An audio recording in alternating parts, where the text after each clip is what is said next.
Pues listo, vamos a iniciar el día de hoy con este webinar tan interesante. Les presento a nuestro panelista, a quien ven en pantalla, es Salvador Aranda, quien es director de unidad de negocio de Business Resilience en Cybolt. Y pues sin más, te dejo la palabra, Salvador, adelante. Muchas gracias. Gracias, Brenda. Bienvenidos a todos. Voy a utilizar la diadema porque estoy tomando la reunión en nuestra oficina de la Ciudad de México, no normalmente en Metepec, que es donde yo estoy, en nuestro centro de operación allá en Metepec. Entonces, para no hacer tanto ruido, voy a hacerlo de esta forma. Sé que siempre todo el mundo les dice lo mismo, pero les pediría que si alguien tiene alguna pregunta, levante la mano, escribe en el chat. Y sobre todo lo que quiero decir es que pueden interrumpir la plática. Yo voy a darles la plática de manera, desde el punto de vista, sobre todo, digamos que de negocio, no en un sentido de cómo hacer negocios, sino en el sentido desde el negocio que utilizan la resiliencia como un valor importante y no tanto desde un punto de vista profundamente consultivo, como lo haría alguien que esté enfocando esto a hablar de cada uno de los documentos, ¿no? Del plan de continuidad de negocio o alrededor de una normatividad, sino más bien, repito, alrededor de cómo es que una empresa tiene valor a partir de esta resiliencia y termina teniendo beneficios en el mercado, ¿no? Mi nombre es Salvador Aranda. Brenda ya me hizo favor de presentarme. Estoy a cargo de la unidad de Business Resilience en Cybolt. En Cybolt ustedes han de saber que nos enfocamos en todo lo que tiene que ver con ciberseguridad y resiliencia, ¿no? Y en ese todo, de verdad, estoy hablando de que hacemos desde asuntos de arcos carreteros para el gobierno mexicano hasta antivirus para muchísimas empresas. Y en específicamente la parte de resiliencia tenemos clientes que están muy enfocados en el sistema financiero mexicano, es decir, tenemos muchos bancos, tenemos casas de bolsas o FOMS reguladas, etcétera, y más de 22 años de experiencia en ese tipo de servicios. Entonces, voy a platicarles de esto. Les repito, cualquier cosa que necesiten, pongan ahí en el chat o interrumpanme. Creo que no me pueden interrumpir, pero bueno, el punto sí en el chat y yo veré qué es lo que se tiene que dar. Entonces, para comenzar y repitiendo, gracias por estar aquí. Déjenme primero entrar a la plática de resiliencia a partir de el por qué hacemos las cosas, ¿no? Y la resiliencia tiene un origen básico y es que las empresas quieran recuperarse, lo que buscan es que se recuperen en caso de una contingencia. Y recuperarse tiene varios sentidos, ¿no? Recuperarse tiene que ver de inicio con lo que se define de poder volver a tener el nivel que se tenía antes de la contingencia, pero también el sentido de no caer a un nivel en donde el efecto negativo sobre la empresa sea excesivamente grave en sentido económico o en sentido de personas o de recursos o de cualquier otra cosa, reputación incluso, ¿no? Entonces, ¿por qué hacemos resiliencia en las empresas? La principal razón es porque suceden contingencias, ¿no? Todos estarán de acuerdo que es un hecho que suceden contingencias. En nuestro país, además, específicamente hay un asunto de temblores que es sumamente, pues, real. Hoy tenemos el ejemplo de Turquía de apenas hace un poquito menos de 2 semanas, pero en donde el mundo entero es muy susceptible a los temblores. Y en la Ciudad de México tenemos eso, es un lugar en donde tiembla mucho. Nosotros en enero, solamente en enero, estos son datos reales, ¿eh? Solamente en enero tuvimos más de 2,000 temblores en México. Lo que pasa es que efectivamente unos se notan más y otros se notan menos, pero existen. Y aunque tenemos una cultura que ya está muy desarrollada alrededor de la protección civil, la construcción normada, etcétera, sigue siendo un área vulnerable, cada vez menos y esperemos cada vez con menos afectación a los seres humanos, pero además es una relacionada con el efecto que sí se tiene en una zona sísmica como en la Ciudad de México. Entonces, en 2017, por ejemplo, aquí ponemos 5 ejemplos de afectaciones de edificios que en mayor o menor grado fueron afectados. Y entonces eso hace que por un tiempo más o menos largo esos edificios puedan ser utilizados como oficina para quien sea la empresa que estuviera utilizándolos antes de ese temblor. Entonces, primer punto es, sí, los temblores suceden y por eso hay que hacer cierta preparación y estar listos para todo eso. Otro ejemplo de las cosas que nos suceden, las amenazas que tenemos enfrente, son los ataques cibernéticos, ¿no?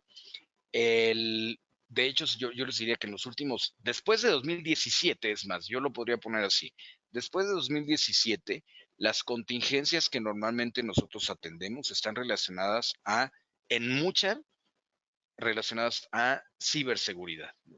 Entonces, eso es otra cosa, es otro riesgo que realmente sucede y a lo mejor ustedes conocen todo esto de que hay 10 millones de ataques diarios en México, lo cual empiezan a sonar como números ya medio inventados, ¿no? Siendo tan grandes, parecería que ya son más bien exageraciones. No lo son, son reales, pero hay ejemplos muy específicos de estos ataques que sí se llevan a cabo. Y no sé si ustedes saben esto, que un muy alto porcentaje, o sea, la mayor parte de los ataques vienen por parte, a través de, no por parte de, pero a través del usuario final.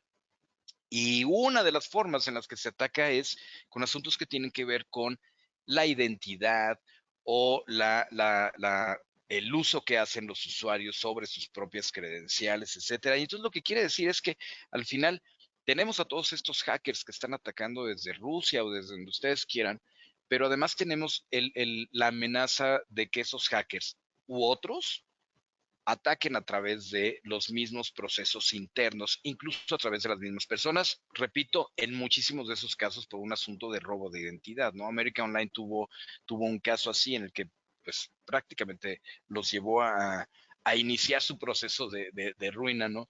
Que estuvo relacionado al robo se dice que todos los usuarios y passwords que ellos tenían y estuvo relacionado con una persona que trabajaba dentro de ellos que hizo un asunto de identidad y entonces se lo llevó. Entonces, lo que quiero decir con esto es, tenemos amenazas reales que suceden hoy y van a seguir sucediendo en el futuro. Y por eso es por eso que hacemos resiliencia, por eso buscamos tener resiliencia.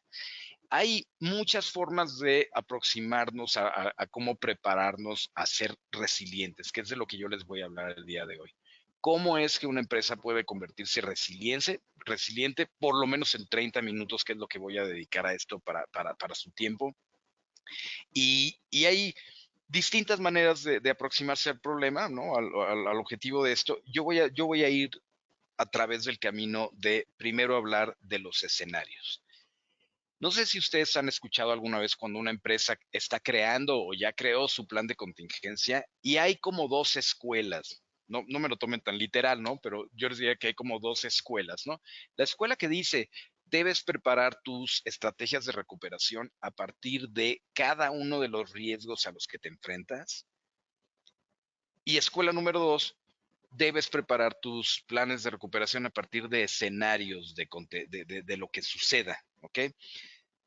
Nosotros, en todos los años que llevamos, hemos usado siempre el asunto de los escenarios por muchas facilidades. Y déjenme darles un primer ejemplo de por qué. Si yo me quiero poner a preparar mis planes de continuar el negocio a partir de riesgos específicos, y aquí cada quien va a tener su opinión, yo les voy a decir lo que nosotros vemos en nuestra experiencia, repito. Si alguien quiere ponerse a preparar su plan de continuidad a partir de todos los riesgos que se presenta, entonces dirá, bueno, pues el primer riesgo al que yo me voy a preparar es temblor, pensemos así. Ok, entonces en un temblor el edificio ya no se puede ocupar, etcétera, etcétera, y hago mi escenario, ¿no? Y luego, perdón, hago mi estrategia. Y entonces ya tengo ahí toda mi receta de cocina de cómo voy a actuar en caso de que se presente un temblor. Si yo me voy por ese camino, entonces también tengo que preparar uno para inundación. Tampoco puedo entrar al edificio, pero en la lógica, pues el edificio va a estar ahí, nada más que está inundado, ya sea el piso de arriba, el de abajo, como ustedes lo quieran ver. Y entonces, si yo ya pensé en temblor para acerca del edificio y ya pensé también en inundación, entonces tengo que pensar también en que me cierren eh, una marcha, me cierre la entrada de mi edificio y tampoco puedo entrar al edificio. Entonces ya tengo tres distintos estrategias que tengo que recuperar. Y lo voy a decir como broma, pero es para ilustrar. Entonces, si yo ya tengo temblor, ya tengo inundación y ya tengo cierre de acceso para mi edificio, pues entonces tengo que pensar que en vez de que el cierre de acceso sea por unas personas, pues ahora voy a pensar que fue por Godzilla, ¿no? O por zombies o por lo que sea. Evidentemente no es real, pero lo que quiero decir es que entonces yo nunca terminaría de enumerar todos los riesgos que se pudieran presentar para el mismo escenario, no acceso a las instalaciones en el ejemplo que acabo de dar, ¿ok? Entonces, la propuesta que yo les hago, por lo menos en esta plática, es que se desarrolle este proceso, estos métodos de recuperación para las empresas resilientes a partir de 4 escenarios distintos.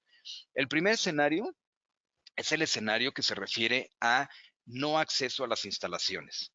El edificio está probablemente ahí o no, pero no puedo entrar a trabajar, mis colaboradores no pueden entrar a trabajar.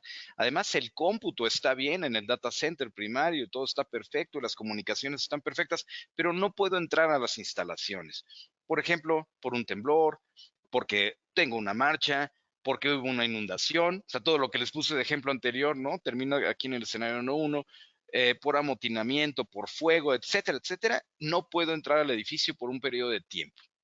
Entonces, yo a lo que voy es que tendré que actuar de una forma distinta en cada uno de los escenarios, ¿no? Cada uno de ellos me va a llevar a tener mi propia estrategia de recuperación.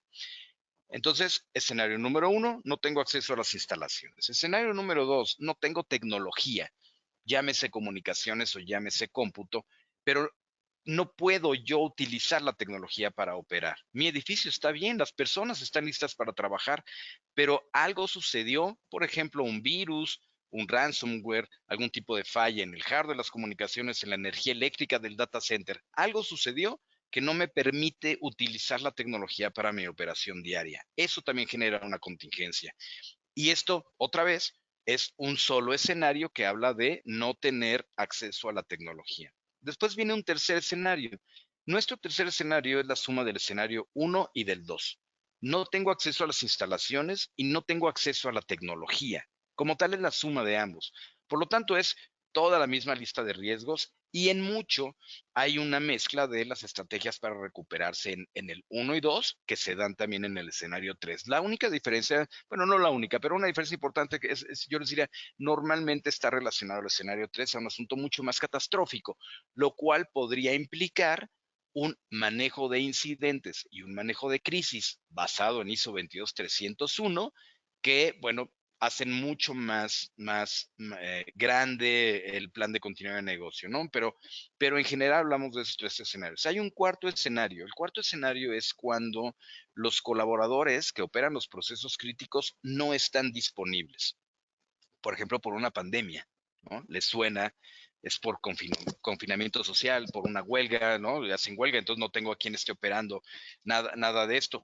El edificio está perfecto, todo el cómputo está perfecto, pero la persona que hace la entrega de boletos en la línea de la aerolínea del aeropuerto no está. Ese escenario es lo que nos sucedió en la pandemia. Y no sé si ustedes tuvieron esa experiencia, pero se mezcló, déjenme plantearlo así, se mezcló el escenario 4 con el escenario 1 y 2. Y entonces el home office terminó aparentemente siendo como una solución mágica a cualquier tipo de riesgo que se presentara.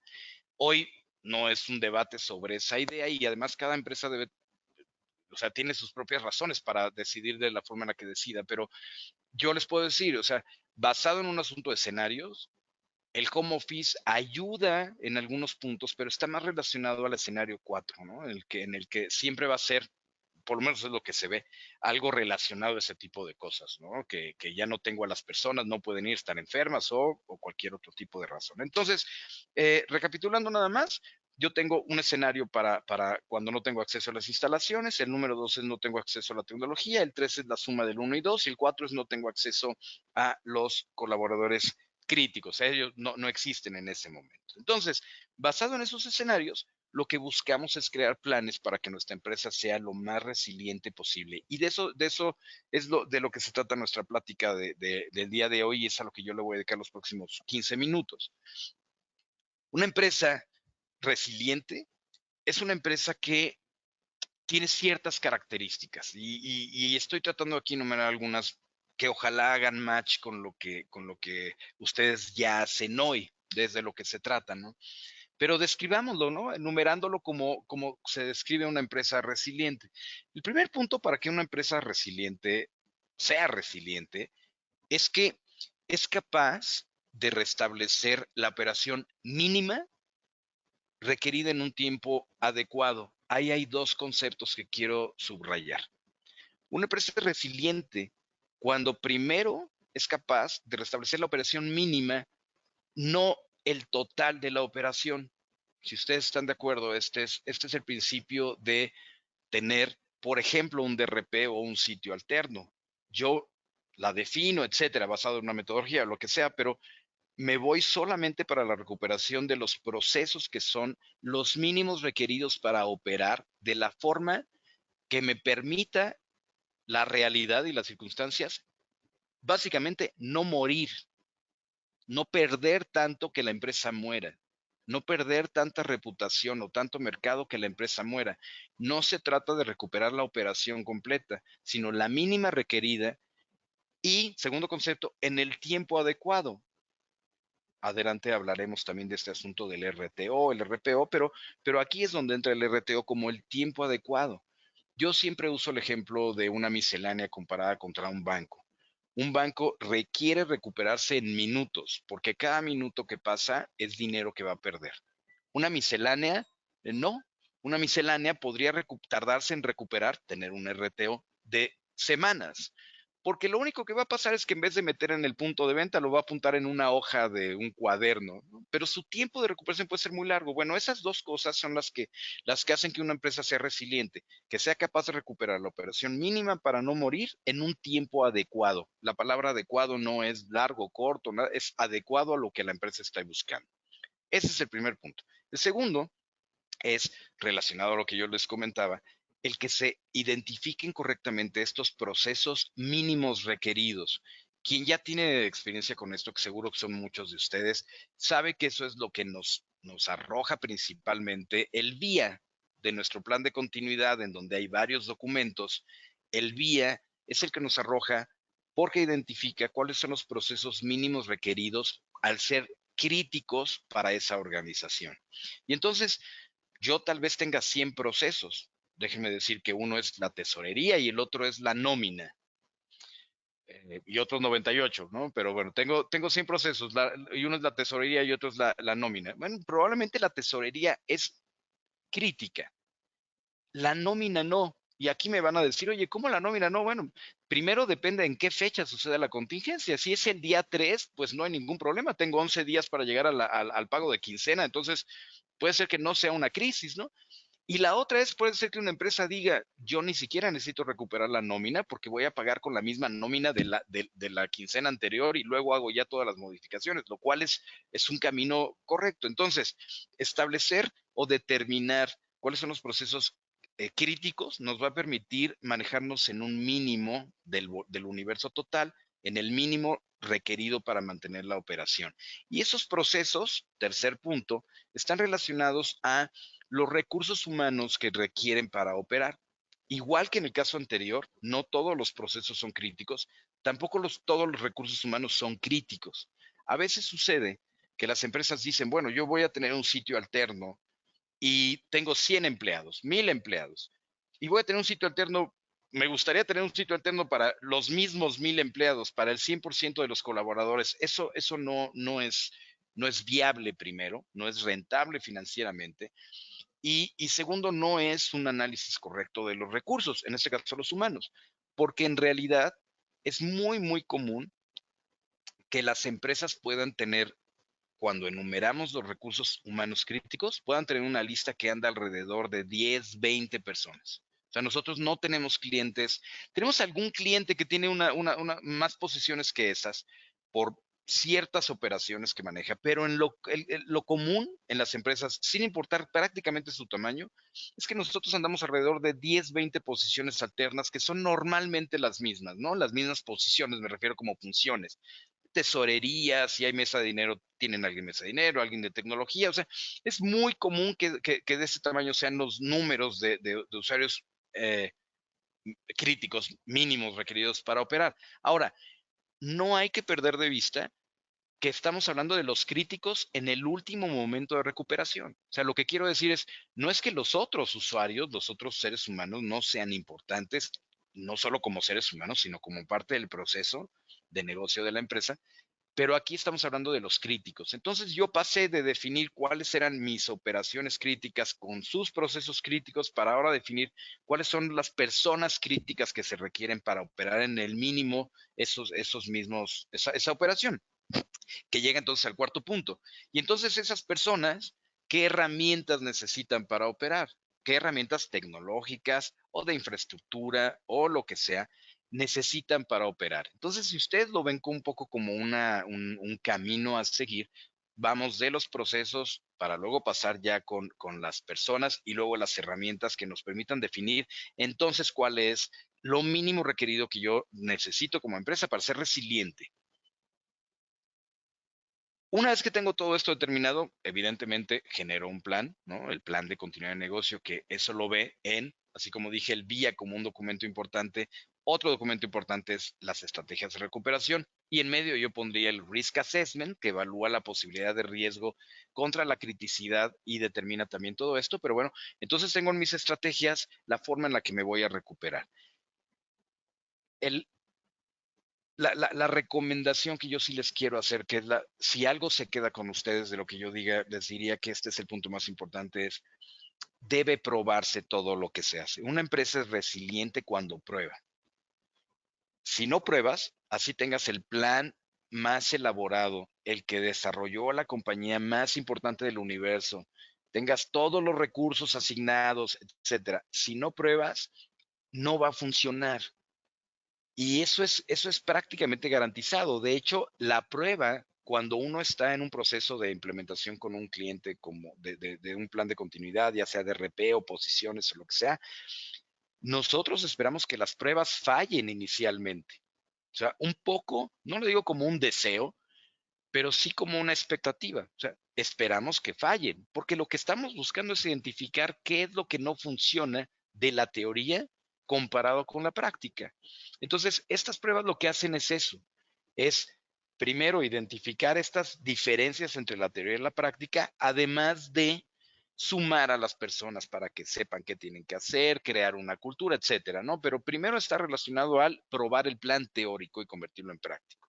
Y una recomendación también que es muy importante es, sobre todo en el mundo actual que está tan interconectado y etcétera, deben contemplar la cadena de suministro como objetivo de resiliencia. Imagínense ustedes, piensen cada uno de ustedes en su empresa, quién es un proveedor importante. E imagínense que ustedes están totalmente preparados para ser resilientes frente a una contingencia, pero su proveedor, el de la línea de producción o el que entrega el dinero o el que ustedes me digan, su proveedor muy importante no va a ser resiliente. Bueno, pues la conclusión es que su muy bien elaborado plan de resiliencia tiene una falla a través de su proveedor. Entonces es muy importante ver la cadena. Oye, ¿significa que yo le voy a tener que hacer su plan a mi proveedor? Pues no, no, seguramente no, pero significa que se lo tienes que pedir y también significa que lo tienes que alinear al tuyo. Ese es el punto importante. ¿Para qué? Todo esto se resume en que quieres tener una empresa resiliente que pueda soportar lo que está escrito del lado derecho de la pantalla, ¿no? Pueda soportar y recuperarse eficientemente de una contingencia, evitando llegar a un punto de no retorno en el sentido reputacional, económico, de mercado, de operación, el que ustedes me digan. ¿Okay? Una empresa resiliente lo que busca es que pueda recuperarse. Primero soportar, ¿no?, el momento del movimiento para luego poderse recuperar en una curva lo más eficientemente diseñada en dinero, tiempo y recursos, evitando llegar a un valle tan profundo del que ya no pudiera salir. Entonces, conclusiones que podrían sacarse aquí. Entonces, no tengo que recuperar toda la operación. Pues seguramente no, ¿no? Habrá alguien que puede decir que sí, pero seguramente no. Entonces, ¿no tengo que tener a todos mis usuarios como parte de esa recuperación? Seguramente no, solo los críticos, porque son solo los procesos críticos, igual que los recursos, llámense técnicos o humanos. Y probar, ¿no? Nosotros tenemos otro webinar por ahí que se llama Probar, Probar y Probar, que habla acerca de la batería de pruebas de ISO 22301, que nos indica exactamente qué tenemos que hacer. El día que quieran podemos mandarles también información sobre esto. Resumiéndolo de manera más gráfica, lo que sucede es que ustedes tienen una serie de piezas dentro de su organización, llámense recursos, llámense procesos, personas, proveedores, lo que ustedes quieran, que tienen que identificarse como críticos y es sobre esos críticos sobre los que se tiene que trabajar para tener un plan de acuerdo a los escenarios que ya les platicamos. Y ese plan, del que yo les voy a dar la siguiente lámina, y ese plan puede estar alrededor de muchas formas de solución. Yo voy a hablar aquí nada más como para ilustrar, ¿no? Algunas estrategias de recuperación o herramientas de recuperación con la que, como ustedes quieran verlo, que son para ilustrar y también un poco para diferenciar cómo se ve cada uno de los escenarios, ¿no? Entonces, si regresamos primero al punto de nuestros escenarios, como ya les había yo platicado, ¿no? Escenario 1, 2, 3 y 4. Entonces, tengo una serie de posibilidades de cómo recuperarme a través de distintas, les decía, herramientas, llamémosle así, ¿no? Una primera herramienta que tengo para recuperarme es el home office. También hace rato les decía que el home office terminó aparentando que fuera una solución eh, excesivamente amplia de alcance, ¿no? Que tiene sus beneficios en la parte de recursos humanos, en la parte de costos, pero tiene también sus problemas en lo que tiene que ver con, además, algunos asuntos de recursos humanos que están comprobados ahora, pero asuntos sobre todo de ciberseguridad, sobre la información y la identidad. Háganse esta pregunta de todos los empleados de una empresa que tiene a lo mejor 1000 empleados en home office, ¿cómo se hace? ¿Cómo se asegura que Juan, el que hace facturas, es el que está frente a la computadora haciendo una factura, ¿no? Entonces, bueno, tiene una serie de retos. Hoy no vamos a hablar de ese tipo de asuntos. Podemos el día que quieran verlo desde el punto de vista de la ciberseguridad. Pero estamos para hablar de formas en las que puedo recuperarme, ¿no? Herramientas. Y como Office finalmente es una de ellas. Después tenemos los sitios alternos de trabajo, que yo también les voy a dar un poco más de detalle, pero son estos lugares donde hay todas las características de seguridad y disponibilidad para operar como en el sitio primario en caso de una contingencia. Después tengo, es muy común, aquí hago una acotación, es muy común que a eso le llamen BCP. En realidad el BCP es el Business Continuity Plan, o sea, es el documento de plan, ¿no? Pero bueno, cada quien le puede llamar como quiera, nada más lo acoto porque alguien lo puede conocer por BCP. Y después está el DRP, que también es obvio, ustedes conocen, el DRP es como tal el sitio alterno desde el punto de vista de cómputo, storage y comunicaciones. Y además hay otros procedimientos o métodos más relacionados a procedimiento que pueden ser, por ejemplo, el hecho de documentar y automatizar operaciones. Si yo puedo hacer una operación apretando un control X, pues entonces ya, no, ya tengo todo eso listo, ¿no? Y ayuda, ahorita van a ver en qué escenarios. Y también modelos de sucesión, de sustitución de personal que van a entrar en cada uno de los escenarios y hacia allá voy a ir. La idea es que con esta gráfica ustedes pueden ver a dónde corresponde de mejor manera, a qué escenario corresponde de mejor manera cada una de estas soluciones. Entonces, cuando hablamos de home office, el home office podría llegar a ser funcional cuando no se tiene acceso a las instalaciones o el escenario 3, que es la suma del 1 y 2, para no repetir ya tanto. ¿Por qué? Bueno, porque no tengo acceso a las instalaciones, entonces mando a toda la gente a que trabaje desde su casa. Y es ahí donde entra algo que yo siempre le comento en estos foros y a nuestros clientes. El, es un gran primer lugar de recuperación. El home office, igual que un Starbucks o el Starbucks de abajo de la oficina o el de mi sucursal a 10 metros de distancia, son excelentes lugares para el primer punto de recuperación, llamándose primer punto de recuperación el inmediato, pero también el generalista, en donde no es que esté yo frente a una situación real de no acceso a las instalaciones, simplemente es una pequeña interrupción del tiempo que no voy a poder acceder a las instalaciones. Entonces es buenísimo, el home office es fácil, el home office es barato de cierto modo porque está el cargo en otro lugar, ¿no? Entonces es perfecto, pero cuando ya hablamos de realmente una contingencia que está afectando las instalaciones de manera importante, entonces es cuando llegan a la mesa los sitios alternos de trabajo. Yo les decía hace rato, tienen características específicas que también les voy a comentar más adelante, pero está relacionada que un sitio alterno de trabajo es primero un lugar que tiene menores riesgos, o por lo menos riesgos distintos que el sitio primario, que la oficina principal, porque imagínense que fueran los mismos riesgos, hablemos de un temblor, pues a ambos los afectaría la misma cosa, ¿no? Por eso es que un sitio alterno de trabajo instalado en el edificio de enfrente es muy cómodo para las pruebas, pero no va a funcionar en caso de que haya realmente una contingencia que afecte físicamente esa área. Entonces, un sitio alterno normalmente está colocado en un lugar donde tengas mejores posibilidades de recuperación, mucha más alta disponibilidad y ciertas características. ¿Quién tiene posiciones alternas? Lo dije hace rato, los tiene los usuarios críticos. Y esos usuarios críticos normalmente son un número pequeño de todos los usuarios. Como les decía, normalmente andamos alrededor de 10, 20, ese es el número normal que tiene de posiciones una empresa. Después tenemos el DRP, que funciona perfectamente en caso de que la tecnología principal deje de funcionar, o el escenario 3, que es la suma de los dos, y entonces como sitio secundario entra para operar durante el momento de contingencia de la tecnología.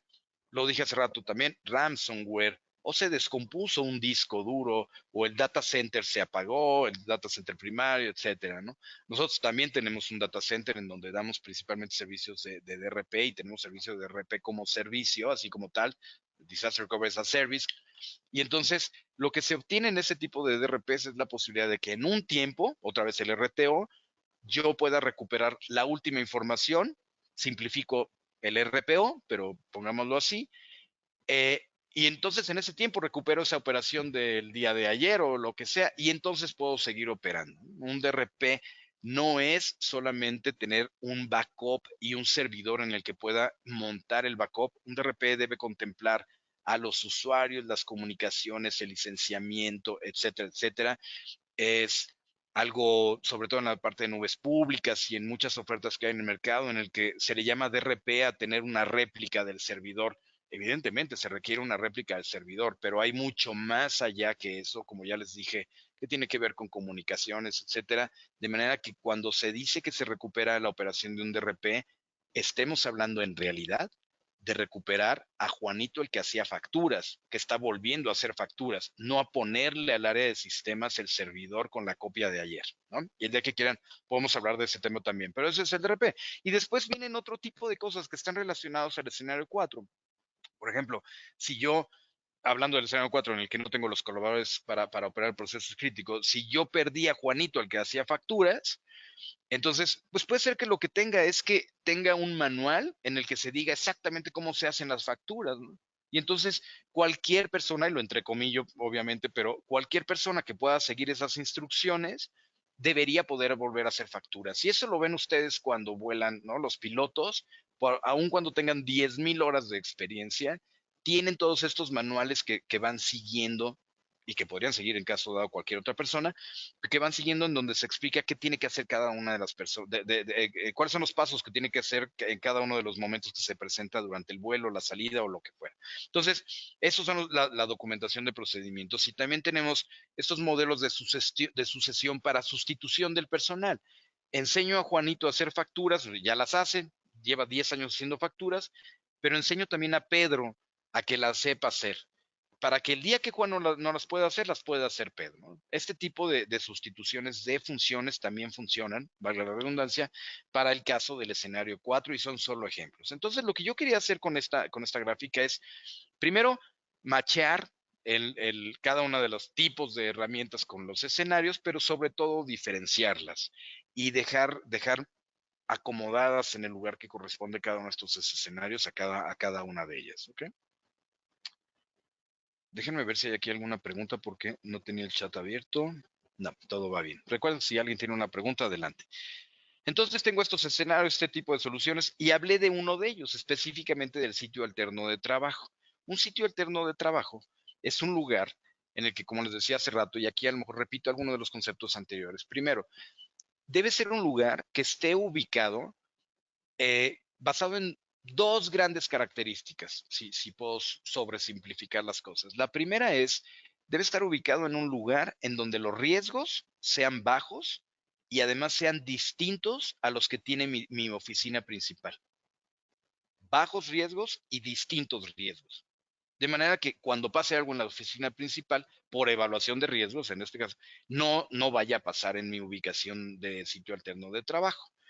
La segunda característica importante acerca de la ubicación es, debe estar en un lugar en donde la jornada me permita que se pueda ir y venir a trabajar hacia ese lugar, porque probablemente la contingencia dure tiempo, varios días, muchos días, y entonces yo no le voy a pedir a la gente que se quede, no la puedo poner en Monterrey, estando yo en la Ciudad de México, porque no le puedo pedir a la gente que se vaya a vivir a Monterrey, no pueden ir y venir diario a Monterrey. Entonces, normalmente se ponen sitios como el que tenemos nosotros en Metepec, que está, o sea, la gente va y viene a la Ciudad de México y Metepec normalmente, o sea, se comprueba la teoría de que se puede ir y venir en una jornada de trabajo, y además está ubicado en un lugar de bajo riesgo, y eso es lo que se tiene que buscar. Les ponía un ejemplo hace rato, imagínense estos casos en el que se tiene la posición alterna en el edificio de enfrente, que es de verdad, son escenarios deseados para muchas empresas porque es muy cómodo. El día que hago una prueba me cruzo y luego regreso y sigo trabajando. Sí, pero el día que haya un temblor realmente importante en la Ciudad de México o un apagón de zona, se va a apagar y se va a caer, ojalá no, pero el edificio que está a 10 metros de distancia, ¿no? Entonces, por eso la ubicación es importante.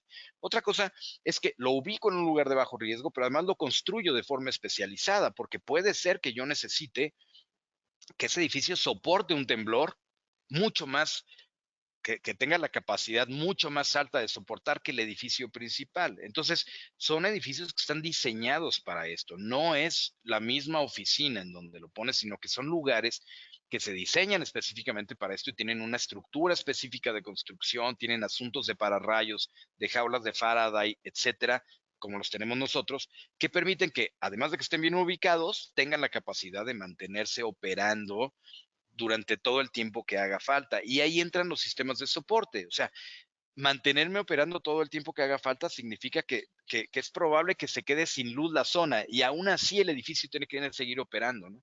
Nosotros hablamos siempre de sistemas importantes de soporte. Uno de ellos es el eléctrico.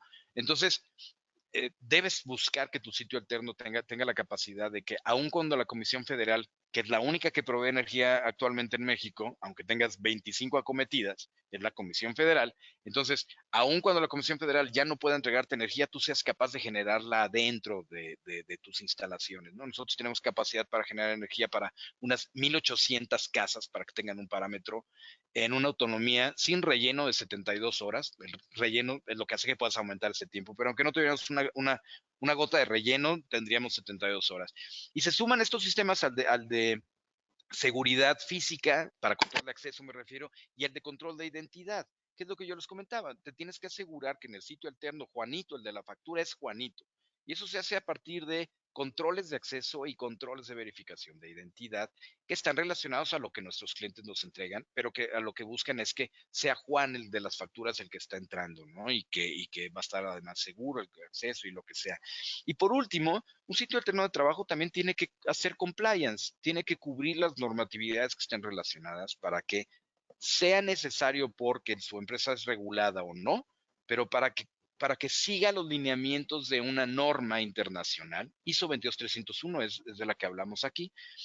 Y entonces eso significa que un tercero ya desarrolló todo eso y lo ha desarrollado a nivel mundial y lo ha aprobado a nivel mundial y etcétera. Por lo tanto, siempre es bueno hacer compliance, no solo por certificaciones, sino también por seguir las mejores prácticas. Entonces, un sitio alterno sería bueno que tuviera todo eso. ¿Para qué? Para que al final tengas continuidad de la operación de negocio. O sea, todo esto físico debe trasladarse a que sea capaz de que tú continúes tu operación de negocio.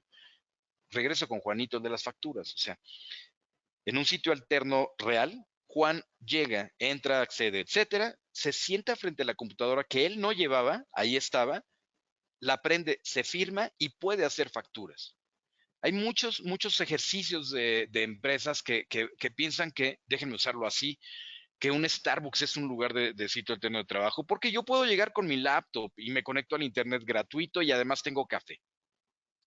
Entonces, en caso de una contingencia real, la diferencia con un sitio alterno es que cuando Juanito fue al Starbucks y había sido una contingencia de toda la Ciudad de México, ya no llevaba su computadora. Cuando llegó al Starbucks no había luz y entonces no pudo facturar nada. En un sitio alterno, cuando Juanito llega, continúa la operación, es decir, se firma, pone Juanito y su password, que es Juanito123, y en ese momento puede volver a hacer facturas. Eso no tiene que ver solamente con la seguridad física, la ubicación o las plantas eléctricas o UPS.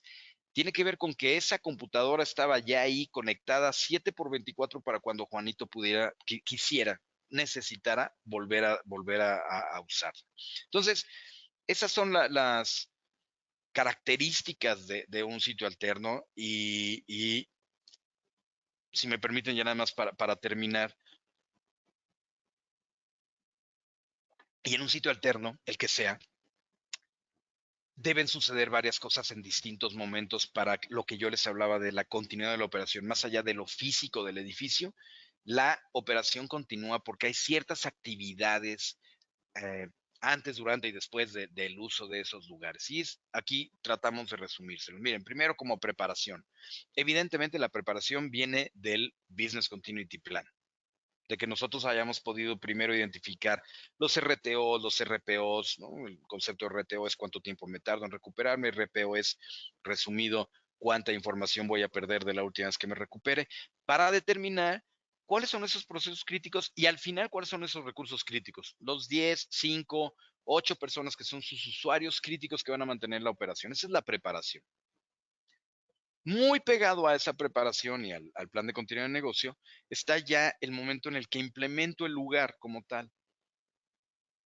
Y ese lugar requiere, primero, que estén listos con un plan adicional, con 2 planes adicionales por lo menos, que es el de crisis, el manejo de crisis, que es, bueno, el día que yo tenga que venir a este sitio es porque estoy en una contingencia. Y entonces voy a tener un plan para manejar la crisis. ¿Cómo le voy a avisar a los usuarios? ¿Cómo le voy a, que es el plan de difusión? ¿Cómo le voy a avisar a los proveedores, ¿no? A los stakeholders, etcétera? Todo ese manejo de crisis debe ser parte del sitio alterno. No me refiero que necesariamente necesitas un sitio para tener un plan de crisis. Lo que digo es que cuando implementas un sitio alterno, debes implementar un plan de crisis y un plan de difusión para que la gente sepa qué tiene que hacer. Además, en ese que la gente sepa qué tiene que hacer, deben, como estrategia de recuperación, deben enumerarse todas las cosas que tienen que suceder. Personas, comunicaciones, cómputo. Y ese es el cuarto punto. Debo tener en ese sitio alterno implementado todo el cómputo y comunicaciones recomendamos basado en imágenes. Hay mucha gente que dice, no, yo lo hago con escritorios virtuales. Sí, o sea, hay muchas técnicas. Lo que a nosotros más nos funciona son imágenes. O sea, imágenes que están siempre ahí, listas y que están probadas que funcionaron, ¿no? O sea, en un momento de contingencia, entre menos cosas tengo que desplegar, como por ejemplo escritorios virtuales, entre menos cosas tengo que desplegar es mejor, porque hay menos puntos de riesgo. Por lo tanto, el cómputo y comunicaciones basado en imágenes es una buena recomendación en la implementación. Una vez que acabé de implementar, vienen todos los días de la vida como operación regular, esperando que nunca haya una contingencia. Entonces, lo que hago en todos esos días del día a día es me enfoco en probar, probar y probar. Hay pruebas que van desde lo muy teórico, digamos, hasta lo práctico ya con usuarios, pasando por lo técnico de procesos, etcétera. Hago pruebas. Además, hago compliance pues, del cumplimiento de esta normatividad a la que nos vayamos a referir. Repito, no por certificarse, sino porque el día a día lo tengo que utilizar para actualizar los datos de las personas, del plan de difusión, tengo que actualizar los métodos de la estrategia de recuperación, los passwords, todo. A eso me refiero con compliance, ¿no? El sistema de mantenimiento del plan de continuidad de negocio. Y otra cosa muy importante, la operación regular, y ahí las pruebas juegan también algo que yo les decía hace rato, ¿no? No es solo probar, sino también ayudan a crear conciencia y cultura de la recuperación. Hay que capacitar a la gente, por supuesto, darles cursos, explicarles qué tienen que hacer. Eso es importantísimo, pero más importante yo les diría que es crear la cultura de la recuperación. Nosotros en México, por muchas críticas que haya en la Ciudad de México, tenemos una cultura de protección civil, ¿no? Seguramente ustedes participan en estos simulacros, etcétera. Bueno, pues aquí es exactamente lo mismo. O sea, el día que haya un temblor, ustedes van a bajar mucho menos asustados hoy que ya hicieron todos estas pruebas, van a bajar mucho menos asustados que si nunca hubieran bajado por la escalera de seguridad, ¿no? Bueno, pues aquí pasa exactamente lo mismo. Y esa es una gran recomendación. Pruebas, compliance y creación de cultura a través de la capacitación en los ejercicios. Cuando sucede una contingencia, la recomendación, digamos, es enfóquense en Primero el asunto de seguridad, y eso es el manejo de plan de incidentes, digamos, ¿no? Que está muy relacionado a protección civil. Primero la seguridad humana. Pero ya hablando del sitio alterno de trabajo, dentro del sitio alterno de trabajo, tienen que pensar en que debe haber, durante toda la contingencia, el tiempo que dure, la disponibilidad de todos los recursos de los que hemos hablado, la seguridad de que no le va a pasar nada a las personas que están ahí, pero también la seguridad de la información, también la seguridad de los procesos, etcétera, para al final mantener la integridad de todo el mundo, de la compañía incluida. Y entonces eso, ese combo completo de disposición de seguridad e integridad, sumado a toda la preparación que tuvimos, a todo lo que implementamos y a todo lo que probamos, va a hacer que el momento de contingencia, lo que dure, sea manejable. Hasta llegar al punto de, y eso creo que a todo mundo se le olvida en sus planes, si no, los felicito, pero hasta llegar al punto del regreso a casa. El regreso a casa es el momento en el que ya terminé de utilizar mi sitio alterno de trabajo porque ya terminó la contingencia y entonces me voy a regresar a la operación regular. Para eso no hay recetas mágicas, ¿eh? O sea, si ustedes están pensando hacer un plan para regresar a casa, yo les diría que les va a servir como lineamientos, que es el primer punto, pero no les va a funcionar como plan, porque normalmente uno regresa, es el failback, lo que se conoce como failback. Uno regresa a casa en condiciones distintas que como estaba la casa original. Si se quemó el servidor, si lo que sea. Entonces, esos planes sirven como lineamientos. Y el primer lineamiento que debe haber para el failback, el regreso a casa, debe ser definir cuándo termina la contingencia. Eso debe quedar desde antes documentado. Eso sí es importante. ¿Por qué? Porque si no, vas a tomar decisiones que están, bueno, ya voy a mover a todo el mundo que viva en Metepec. No, espérate, pues dijimos que la contingencia va a durar 2 semanas, porque si en 2 semanas el edificio principal no está listo, lo que hay que hacer es rentar otro, ¿no? O lo que sea, o sea, solo pongo ejemplos. Entonces, es muy importante el final de contingencia y tener recursos asignados para el final de la contingencia. Recursos se llama dinero, cómputo, comunicaciones, personas y todo lo que haga falta. Con eso termino. Quiero dejar 5 minutos para cualquier tipo de pregunta o lo que sea. Espero les haya servido lo que dimos aquí. Como dije al principio, fue una aproximación muy a partir de lo general y muy desde el punto de vista del negocio, no tanto una parte consultiva. Espero les haya servido. Yo estoy para servirles y no sé si tengan alguna pregunta o algo. Voy a quitar la presentación para verme y ya ustedes puedan hacer alguna pregunta.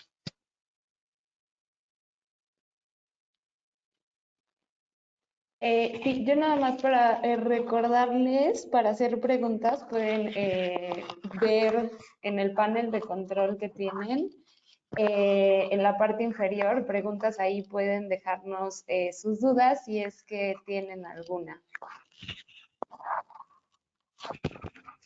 Adelante, no sé si hay alguna, Brenda. Pues por ahora no hay. Tenemos una pregunta ya de Daniela que dice, hola, ¿alguna recomendación para promover esta cultura de recuperación en las empresas? Es una buena pregunta, sobre todo considerando lo importante es de crear esta cultura. Yo repetiría lo que comenté, o sea, va alrededor de la capacitación y de la vivencia de lo que se refiere a continuidad de negocio, ¿no? O sea, por un lado doy capacitación, que es el conocimiento, como tal, cursos, etcétera, que nosotros tenemos ahí cosas gratuitas que podemos ayudarles y lo que sea.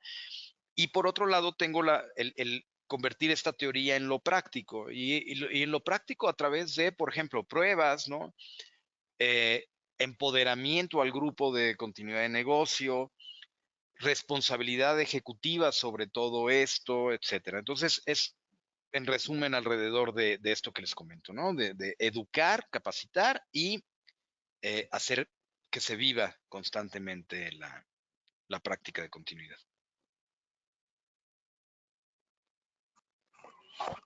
Muy bien. Si no hubiera alguna pregunta, no pasa nada. También pueden enviarnos al correo lo voy a volver a poner aquí en la pantalla, ¿no? Al correo de Cyborg, ¿no? Que es info@cyborg.com. pueden enviarnos sus preguntas. Nosotros estamos siempre muy contentos de poder difundir la cultura de continuidad de negocio. Entonces, les aseguro que tenemos mucho contenido que podemos compartirles, ¿no? Si alguien tiene alguna duda, no va a causar honorarios, entonces pueden enviarnos una y si podemos contestarles en un correo, compartirles algún template, lo que sea, vamos a estar encantados de hacerlo. Yo les agradezco muchísimo el tiempo. Estoy para servirles, repito, mi nombre es Salvador Aranda y desde Cyborg pues, tenemos todas las herramientas y conocimiento y experiencia para poder ayudarlos no solo en resiliencia, sino también en ciberseguridad. Y pues estamos para servirles. Gracias por el tiempo. Gracias a todos que se conectaron. Y si no hay preguntas, Brenda. Sí, yo nada más, a mí me gustaría recordarles justo lo que menciona Salvador. Nosotros tenemos una gran cantidad de servicios dentro de nuestras unidades de negocios que pueden consultar en la página de internet. Los invitamos a que estén atentos también siempre de las redes sociales. Ahí estamos posteando constantemente las actividades que realizamos en términos de webinars, eventos presenciales, talleres, etcétera. Ahí podrán obtener mucha información y pues agradecerte, Salvador, por esta información que compartiste. Creo que es bastante valiosa entender cómo necesitamos cuidar a nuestras empresas para que puedan ser resilientes ante cualquier contingencia. Sabemos que es un tema difícil del que hablar porque pues se tiene que trabajar esperando que algo malo pase, pero siempre vale más y se va a perder menos si prevenimos. Te agradezco mucho por esta presentación y Gracias. recordarles que, bueno, Salvador Aranda, como ya lo dijimos, es parte de la unidad de negocio de Business Resilience. Desde ahí podrán obtener servicios de centros de datos, posiciones alternas de trabajo, que es lo que nos acaba de explicar demasiado detallado Salvador, así como resguardo de información y servicios de DRP como servicio, entre muchas otras cosas. Acérquense a nosotros cuando tengan alguna duda. Muy bien. Muchas gracias. Gracias a todos. Hasta luego. Muchísimas gracias por su tiempo. Hasta luego.